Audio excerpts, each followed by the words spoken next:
नमस्कार, कल की तैयारी में आपका स्वागत है। आपके साथ मैं हूं मानसी दवे और भारतीय बाजार के लिए आने वाला ट्रेडिंग सेशन कैसा हो सकता है, इसकी तैयारी स्ट्रैटेजी घड़ने के इस खास सेगमेंट में हम कोशिश करते हैं। लेकिन उससे पहले हम याद करते हैं पिछले ट्रेडिंग सेशन को, ताकि वहां से हम ट्रिगर्स समझ पाएं, बाजार की दिशा को एक बार भाप पाएं।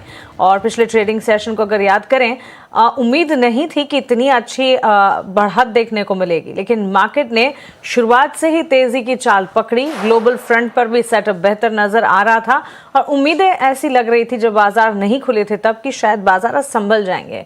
लास्ट ट्रेडिंग सेशन यानी कि सोमवार का ट्रेडिंग सेशन इतना ज्यादा कमजोर था कि ऐसा लगा नहीं था कि कमबैक इतनी जल्दी मार्केट कर पाएंगे, लेकिन बेहतरीन तेजी देखने को मिली मंगलवार के सेशन में। बावजूद इसके कि एक्सपायरी थी, हमने मार्केट में अच्छा खासा एक्शन, तेजी का मूव देखा। सारे बेंचमार्क्स, ब्रॉडर मार्केट्स, हर तरफ अच्छा खासा बढ़त का ट्रेंड देखने को मिला। निफ्टी में अच्छी मजबूती, सेंसेक्स में मजबूती, लेकिन आउट परफॉर्मेंस बैंक निफ्टी की तरफ से 1100 अंकों की बढ़त पर कामकाज क्लोज होता हुआ बैंक निफ्टी में।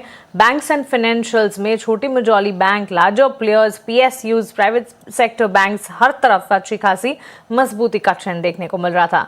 इतना ही नहीं, बेंचमार्क्स के साथ साथ ब्रॉडर मार्केट्स भी बेहतरीन परफॉर्म कर रहे थे। तो इंडेक्स वाइज, सेक्टर वाइज और स्टॉक वाइज बेहद दुरुस्त रहा बाजार। ट्रिगर पॉइंट्स आते हुए और क्या सपोर्ट के फैक्टर्स और ट्रिगर्स थे वो थे, एक तो ग्लोबल फ्रंट पर कोई शॉक नहीं थे, सिनेरियोज जो है वो पैन आउट होते हुए रिकवरी की तरफ ज्यादा दिख रहे थे। न्यूज एंड फ्लोज में कोई नेगेटिव न्यूज एंड फ्लोज नहीं थे और इसी वजह से बाजार ने अपने आप को रैशनली संभाला। लेकिन यहां से आगे अगला ट्रेडिंग सेशन कैसा हो सकता है, रणनीति आप क्या बनाएंगे, ये जो पिछले सेशन की तेजी है क्या तेजी कायम रह सकती है, ये सारे सवालों के जवाब तलाशने की कोशिश होगी। और हाँ, मार्केट रिलेटेड आपके क्वेश्चंस को भी एड्रेस करना है हमें। तो चलिए करते हैं आज की कल की तैयारी की शुरुआत। पीएचडी कैपिटल के प्रदीप हल्दर और चॉइस इक्विटी ब्रोकिंग के सचिन गुप्ता हमारे साथ जुड़ गए हैं। प्रदीप, सचिन, बहुत स्वागत है आपका 18 आवर्स स्वदेश पर। अपना समय हमें देने के लिए आपका शुक्रिया। सचिन, शुरुआत आपसे करना चाहूंगी। अच्छी मजबूती पर लास्ट सेशन क्लोज हुआ है, क्या लगता है यहाँ से आगे फर्दर अपसाइड विजिबल नजर आएगी?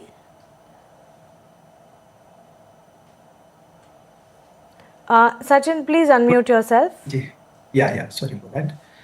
Very good afternoon. वेल, बिल्कुल आज जिस तरीके से हमने देखा है, मोमेंटम काफी अच्छा पॉजिटिव रहा है। ओवरऑल मार्केट ब्रेथ जो है वो पॉजिटिव थी and over like apart from the like IT sectors अगर हम देखें तो लाइक ऑल अदर सेक्टर्स की साइड से जो है एक अच्छा खासा पार्टिसिपेशन जो है वो देखने को मिला है। एंड मोरओवर बैंक निफ्टी के अंदर काफी बड़ी अच्छी स्ट्रेंथ वापस से लौटती हुई नजर आई है, जो कि मुझे लगता है कि फर्दर और कंटिन्यू रहनी चाहिए। बिकॉज पीएसयू बैंक्स के अंदर साथ साथ में कुछ चुनिंदा प्राइवेट स्टॉक्स के अंदर, प्राइवेट सेक्टर बैंक्स के स्टॉक्स के अंदर भी जो है वो अच्छा खासा मोमेंटम बना है। सो बेस्ड ऑन दैट मुझे लग रहा है कि बैंक निफ्टी के अंदर जो है वो मोमेंटम जो है वो फर्दर और कमिंग सेशंस में कंटिन्यू रहना चाहिए। लेवल्स टर्म्स में अगर हम बात करें तो डेली चार्ट्स पर जो है वो बैंक निफ्टी के अंदर एक अच्छे लेवल्स जो है वो ब्रेक होते हुए नजर आए हैं और फाइनली बैंक निफ्टी जो है वो अपने करीब 50 डेज के मूविंग एवरेजेस के ऊपर सस्टेन करता हुआ निकलता हुआ दिखाई दिया है। ऑन दी हायर साइड में अभी के लिए नजर आ रहा है कि करीब 55,500 55,800 ये कमिंग डेज के लिए जो है वो टारगेट्स हो सकते हैं, जो कि बैंक निफ्टी में हमें अचीव होते हुए नजर आए। While on the lower side में अभी के लिए जो इमीडिएट सपोर्ट है वो बन गया है करीब 54,800 के अराउंड। मुझे लगता है कि 54,800 अभी के लिए एक सपोर्ट कंसीडर करना चाहिए और कल के ट्रेडिंग सेशंस में वॉलेटिलिटी के चलते इनकेस अगर कुछ डिप मिलती भी है तो ओवरऑल बाइंग साइड में ही जो है वो अपॉर्चुनिटी तलाशनी चाहिए। मेजरली फोकस जो है वो पीएसयू बैंक साथ साथ में प्राइवेट सेक्टर बैंक्स पर रखना चाहिए। वहीं अगर हम बात करें निफ्टी की, तो निफ्टी के अंदर अभी के लिए थोड़ा सा जो है वो कंसर्न बने हुए हैं, बिकॉज आज की जो क्लोजिंग हुई है वो बेटर है, बट मुझे लगता है कि 23,300 के लेवल्स अगर ब्रेक हो जाते तो काफी अच्छी क्लोजिंग हम उसको मान सकते थे। बिकॉज अभी के लिए 23,300 एक इमीडिएट हम बोल सकते हैं हर्डल निफ्टी के अंदर बना हुआ है और 23,300 के लेवल्स के ऊपर अगर निफ्टी सस्टेन होता है तो फिर पॉसिबली करीब 23,400 450 ये टारगेट्स ओपन होते हुए नजर आ सकते हैं। सो निफ्टी के कंपैरिजन में मुझे लगता है बैंक निफ्टी में फर्दर और स्ट्रेंथ अभी और कंटिन्यू रहेगी। सो फोकस बैंकिंग स्पेस पर, साथ साथ में कुछ अदर सेक्टर्स लाइक मेटल हुआ, फार्मा हुआ और ऑटो हुआ, इन पर्टिकुलर सेक्टर्स पर वॉच रखा जा सकता है और ट्रेड अपॉर्चुनिटीज ढूंढी जा सकती है। बिल्कुल। प्रदीप, आप बताएं कैसे रीड किया आपने लास्ट ट्रेडिंग सेशन को और यहाँ से आगे आपके हिसाब से बाजार की चाल कैसी रहेगी?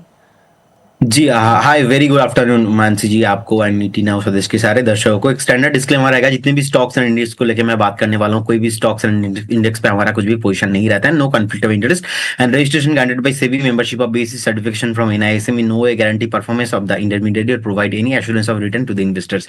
देखिए, जिस तरीके से 23,242 के आसपास का क्लोजिंग रहा है, हम लोगों ने देखा है कि एग्जैक्टली सपोर्ट 23,050 से लेके 23,100 के आसपास है, और जो कि अच्छा खासा सपोर्ट लेने के बाद एक बाउंस बैक हुआ है।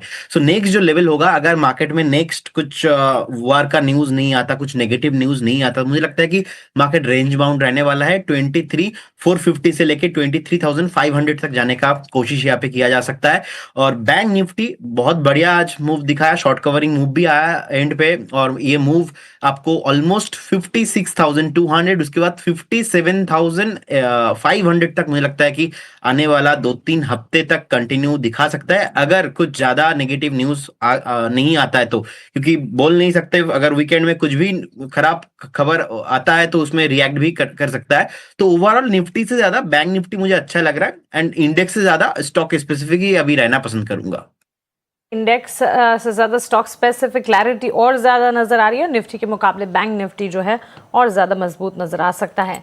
लेकिन चलिए अब सवाल जवाब का सिलसिला शुरू करते हैं। सवाल पूछने का तरीका आप जानते हैं, हमारे कॉन्टैक्ट डिटेल्स, QR कोड्स आपके स्क्रीन पर फ्लैश हो जाएंगे, उन पर हमें संपर्क कीजिए, बाजार से जुड़े अपने सवाल पूछें। मैं पूरी कोशिश करूँगी इस बुलेटिन में मार्केट रिलेटेड आपके क्वेरीज को मैं एड्रेस कर पाऊँ। पहला सवाल शांति प्रकाश का है और ये सवाल विप्रो पर है। सचिन, आपसे जानना चाहेंगे, विप्रो में इन्होंने 125 शेयर्स खरीदे हैं, अपने एंट्री लेवल जो है 194 के बता रहे हैं। करीब 1500 रुपये का नुकसान है, क्योंकि 194 के लेवल्स के आसपास इनकी खरीद है। 181 182 के लेवल्स पर विप्रो का स्टॉक जो है वो लास्ट हमने क्लोज होता हुआ देखा है। वैसे पूरा IT बास्केट ही हम देख रहे हैं कि डाउन ट्रेंड, मार्केट जब पॉजिटिव थे लास्ट ट्रेडिंग सेशन में, तब भी IT सेक्टर से हम देख रहे थे कि कमजोरी हाथ लगी थी। और विप्रो भी न्यूज़ रिलेटेड भी फैक्टर्स है कई सारे, जो कि बायबैक को लेकर अपडेट्स आ रहे हैं लगातार, उसका भी एक असर। लेकिन क्या राय होगी, क्या करना चाहिए हमारे इस व्यूअर को? हाँ बिल्कुल मानसी जी, ओवरऑल देखे तो लाइक एक वीकनेस जो है वो IT सेक्टर्स में बनी हुई है। मैं पिछले 2 हफ्तों में कुछ पुल बैक्स जरूर देखे थे, बट उनके हायर साइड में IT स्टॉक्स जो है वो सस्टेन होते हुए नजर नहीं आया, उसके चलते वापस से एक वीकनेस बनी है। विप्रो में भी स्पेसिफिकली देखे तो करीब 210 के आसपास के जोन्स थे, यहाँ से एक रिजेक्शन फर्दर देखने को मिला है। और अभी के लिए अगर हम देखें तो ट्रेंड जो है वो वीक होता हुआ ही नजर आ रहा है विप्रो में फॉर द कमिंग डेज के लिए भी, बिकॉज इंपॉर्टेंट जो सपोर्ट एरियाज थे करीब 188 के थे, वो लेवल्स ब्रेक हुए, उसके नीचे स्टॉक सस्टेन करता हुआ नजर आ रहा है। मुझे लगता है इनको पुल बैक पे एक बार एग्जिट करनी चाहिए पोजीशन। कोई भी पुल बैक इनकेस वापस मिलता है 185 188 के आसपास में, वहां पर पोजीशन से एग्जिट करने के बारे में सोचिए। और लाइक अभी जो जिस पर्टिकुलर सेक्टर्स में मेरे हिसाब से मोमेंटम बने हुए हैं, उन सेक्टर्स पर थोड़ा सा फोकस रखना चाहिए, लाइक PSU हुआ, ऑटो सेक्टर हुआ, फार्मा हुआ। तो यहाँ से पैसा निकाल कर एग्जिट कर कर अपना पैसा जो है वो इन पर्टिकुलर सेक्टर्स में इन्वेस्ट कर। ऑलराइट, तो चलिए विप्रो पर और ओवरऑल IT सेक्टर पर एक नजरिया हमें मिलता हुआ। प्रदीप, अगला सवाल कीर्ति कुमार का है। ये सवाल है नेटवेब टेक्नोलॉजीज पर, और स्टॉक में इनके एंट्री लेवल को अगर हम देखें, इन्होंने खरीदारी नेटवेब टेक्नोलॉजीज के 20 शेयरों की है। 500 अपने एंट्री लेवल बता रहे हैं, और लंबी अवधि के निवेशक है, क्योंकि इनका ये सवाल है कि 2030 तक नेटवेब टेक्नोलॉजीज के स्टॉक को होल्ड कर रखना चाहते हैं। यानी कि एक तो एब्सोल्युटली इन्होंने अपनी रिसर्च कर स्टॉक में एंट्री ली है, अच्छे लेवल पर एंट्री ली है। 500 के स्तर 4,440 के लेवल पर लास्ट क्लोज हैं, बेहतरीन मुनाफा है, महज 20 शेयर्स खरीदे हैं तब भी। क्या राय होगी?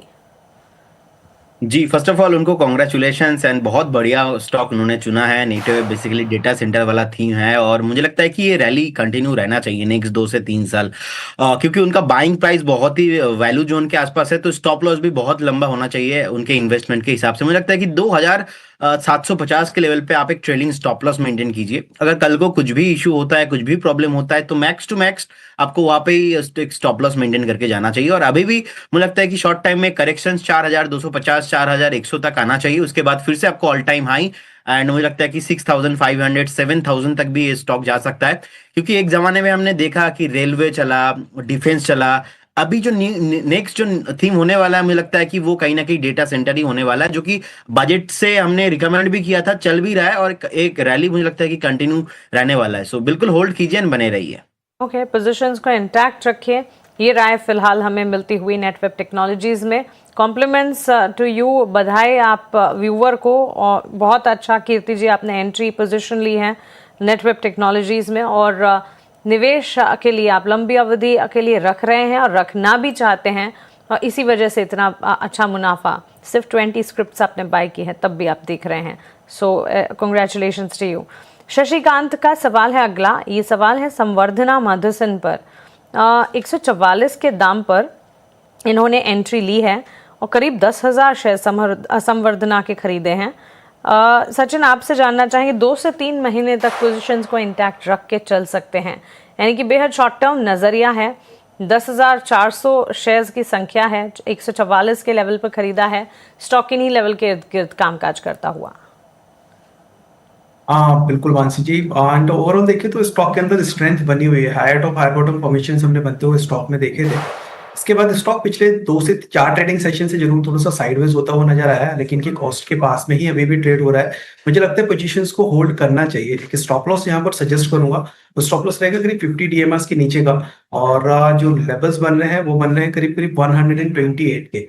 128 का एक स्टॉप लॉस यहाँ पे प्लेस कीजिए पोजीशंस में, और उसके साथ में बने रहिए। ऑन दी हायर साइड में मुझे लग रहा है नियर टर्म में जो टारगेट्स रहेंगे करीब 150 टू 155 हो सकते हैं, और 155 के ऊपर फर्दर अगर स्टॉक सस्टेन करता है, पूरी पॉसिबिलिटीज है करीब 165 टू 170 के जो उसको टेस्ट तो होल्ड करने की सलाह रहेगी विद स्टॉप लॉस ऑफ 120। अपनी पोजीशंस को इंटैक्ट रखें, रिव्यू करते रहिएगा, और देखते हैं बड़ी मात्रा की खरीदारी है आपकी इन्हीं लेवल के आसपास। आपने जहां खरीदे उन स्तरों पर ही ये स्टॉक इस वक्त कामकाज करता हुआ। चंदन कुमार सिंह का अगला सवाल है, ये सवाल नैटको फार्मा पर है। 85 शेयर्स इन्होंने नैटको फार्मा के खरीदे हैं, 1126 अपने एंट्री लेवल बता रहे हैं। 867 के लेवल पर, 868 के आसपास ये स्टॉक लास्ट क्लोज हुआ है, नुकसान है। प्रदीप, फार्मा स्पेस तो अच्छा डिफेंसिव की भूमिका निभा रहा था, अच्छी तेजी भी दिखा रहा था। नेटको फार्मा यहाँ पर हम देख रहे हैं डाउनसाइड देख रहा है, क्या राय होगी व्यूअर के लिए? नो डाउट उनका बाइंग थोड़ा हायर लेवल पे हो गया है। सो मैं बोलूंगा यही कि ऑलरेडी अगर आपने इतना टाइम वेट किया है तो थोड़ा और वेट करके जाइए। मैक्स टू मैक्स आप यहाँ पे एक स्टॉप लॉस जो मेंटेन आपको करना चाहिए वो रहेगा 765 अभी 867 के आसपास चल रहा है करंट जोन से। आप मान लीजिए ऑलमोस्ट 100 पॉइंट के आसपास का एक एसएल आप मेंटेन कीजिए, बने रहिए। और बेटर होगा कि अगर आप शिफ्ट भी करना चाहते हो इन फार्मा स्पेस, तो मुझे लगता है कि लुपिन का चार्ट बहुत ही अट्रैक्टिव पोजीशन में है। 11 साल के ऊपर का काप एंड हैंडल के साथ वीकली चार्ट में ब्रेकडाउन। सो यहाँ से 3000 तक मैं टारगेट लुपिन में देख रहा हूँ। तो आप अगर चाहते हो, so according to your risk देखिए, अगर 50% लॉस बुक करके आप लुपिन में भी अगर शिफ्ट होना चाहते हो तो 3000 का टारगेट रहेगा। 2050 के आसपास का लुपिन का स्टॉप लॉस आपको मेंटेन करना चाहिए। तो चलिए ऑल्टरनेटिव भी सुझाया, नैटको फार्मा में क्या करना चाहिए इस पर भी आपको राय मिल गई है। अगला सवाल कासिम सैयद का है। सचिन, आरईसी पर खरीदारी इन्होंने की है और 170 स्टॉक्स 418 के लेवल पर खरीदे इन्होंने। सवाल ये है कि क्या एवरेज करें या फिर पोजीशन को इंटैक्ट रखना चाहिए। अगर इंटैक्ट रखना है, होल्ड पोजीशन बरकरार रखनी है, तो 1 साल का नज़रिया वो लेकर चल सकते हैं। लास्ट क्लोज में 2.5% के गेंस आरईसी में हमने देखे हैं, बट इनकी खरीद जो है वो 418 के लेवल की है। 352 के आसपास ये स्टॉक जो है क्लोज हुआ है, नुकसान झेल रहे। क्या राय होगी? मुझे लगता है अभी के लिए एक बेस जो है वो स्टॉक ने बना लिया है, जो कि करीब 305 307 के आसपास का था, और अराउंड दैट लेवल से स्टॉक जो है वो रिवर्स होता हुआ नजर आया। अभी में अगर हम देखें अगर, तो वीकली चार्ट्स पर स्टॉक जो है वो अपने 20 वीक्स के एक्सपोनेंशियल मूविंग एवरेजेस के ऊपर जो है वो सस्टेन करता हुआ नजर आ रहा है। एंड 352 जैसे कि आपने बात की, उन वो लेवल्स पर अभी ट्रेड हो रहा है। साथ साथ में अगर हम देखें तो पिछले हफ्ते में एक अच्छे रिवर्सल के साथ में वॉल्यूम बाइंग स्टॉक के अंदर लौटती हुई नजर आई थी। मेरे हिसाब से होल्ड कर सकते हैं, और चाहे तो इन लेवल्स पे थोड़ा सा एक्यूमुलेट भी कर सकते हैं, सो दैट एक अच्छी एवरेज कॉस्ट उनको मिल जाएगी, क्योंकि बाइंग काफी ऊपर के लेवल्स की है। पोजीशंस में बने रहने की सलाह रहेगी मेरे हिसाब से अभी के लिए। इमीडिएट टारगेट जो है वो नियर टर्म में स्टॉक के करीब 370-75 हो सकते हैं। उन लेवल्स पर अगर स्टॉक सस्टेन कर जाता है तो ऑन दी हायर साइड में करीब 420 तक के टारगेट्स जो है वो देखने को मिल सकते हैं। पोजीशंस में बने रहिए, स्टॉप लॉस जरूर प्लेस करेंगे। एक डाउन साइड में अभी के लिए जो स्टॉप लॉस रहेगा वो 320 रहेगा।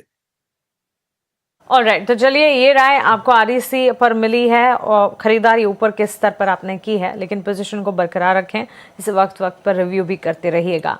आगे बढ़ेंगे, रुक करेंगे हमारे अगले special segment value investment pick का।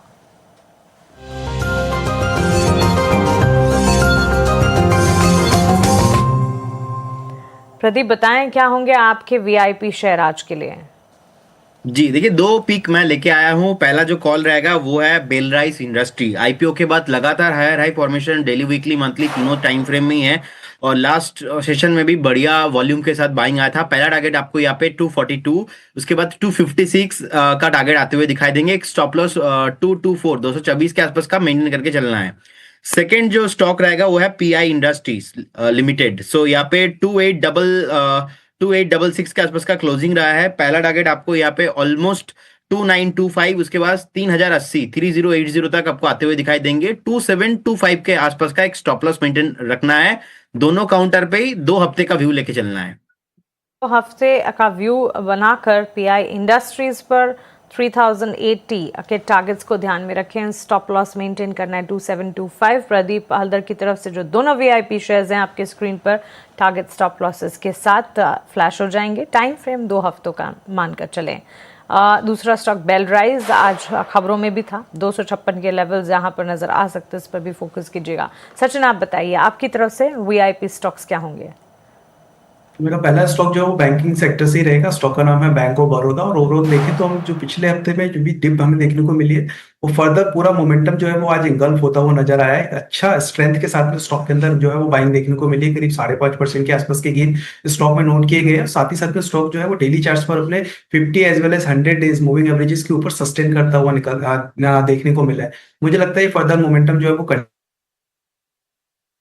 रहेगा। और चूंकि वॉल्यूम पर भी अगर हम थोड़ी सी नजर डालें तो लाइक पिछले लास्ट 7 to 8 डेज के जो एवरेज वॉल्यूम्स थे उसके कंपैरिजन में एक्स्ट्राऑर्डिनरी वॉल्यूम्स भी यहाँ पर नोट किए गए आज के ट्रेडिंग सेशंस में। सो बैंक ऑफ बड़ौदा में बाइंग करने की सलाह रहेगी नियर अराउंड 272 273 के आसपास में। स्टॉप लॉस रहेगा 265 का। और कल के लिए मुझे लग रहा है करीब 25 तक के टारगेट्स जो है वो स्टॉक में देखने को मिल सकते हैं। तो दूसरा स्टॉक जो है वो मेटल एंड माइनिंग सेक्टर से जो है वो मिधानी रहेगा। ओवरऑल देखिए तो लाइक मिश्र धातु निगम। और ओवरऑल देखें तो स्टॉक के अंदर एक अच्छी स्ट्रेंथ जो है वो देखने को मिली है वीक ऑन वीक चार्ट्स पर। पिछले 2 से 3 हफ्ते से अगर हम देखें तो मोमेंटम जो है वो बरकरार है स्टॉक के अंदर। आज के ट्रेडिंग सेशंस में भी जो है हमने देखे प्रायर स्विंग हाइज जो है वो ब्रेक होते हुए स्टॉक में नजर आए, जिस clearly indicating a further breakout. And on the higher side मुझे लग रहा है कि लाइक कमिंग डेज में स्टॉक के अंदर करीब 460 to 470 तक के लेवल्स देखने को मिल सकते हैं। सो बाइंग करने की सलाह रहेगी मिश्र धातु निगम के अंदर। करीब 447-48 के आसपास अगर मिलता है तो वहां पर एक बार बाय इनिशिएट कर सकते हैं। स्टॉप लॉस रहेगा 442। सचिन जी, प्रदीप जी, बहुत शुक्रिया आपका हमारे साथ जुड़ने के लिए, सवालों के जवाब देने के लिए, हमारे व्यूवर्स की कल की तैयारी करवाने के लिए। Thank you so much.